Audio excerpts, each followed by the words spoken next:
Setelah lama bungkam, Nisa Sabian akhirnya mengklarifikasi soal gosip yang menimpa dirinya. Satu di antara isu yang cukup menghebohkan adalah Nisa Sabian digosipkan tengah berbadan dua alias hamil. Secara tegas Nisa Sabian membantah isu tersebut. Hal itu disampaikan Nisa Sabian saat menjadi bintang tamu dalam acara Insert Story spesial Ramadan di Trans TV, Jumat tanggal 7 Mei tahun 2021.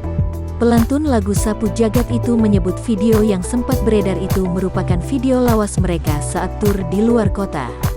Apakah betul, isunya kamu sedang hamil? Tanya Rian Ibram, selaku host dalam program tersebut.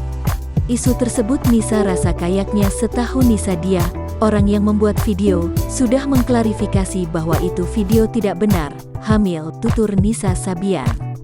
Dan memang itu video sudah lama sekali, lanjut Nisa Sabian. Senada dengan jawaban Nisa Sabian, Ayus menyebut sebelum sang vokalis mengklarifikasi, sudah banyak pihak-pihak yang buka suara. Orang-orang yang ada di video tersebut juga beberapa sudah ada yang klarifikasi sendiri, timpal Ayus. Intinya, tidak hamil. Mereka bilang sendiri, enggak, itu cuma sebatas pegang perut, jawab Ayus singkat. Di akhir tayangan, Nisa Sabian kembali menegaskan jika isu dirinya berbadan dua tidak benar, sakit perut, pungkas Nisa Sabian.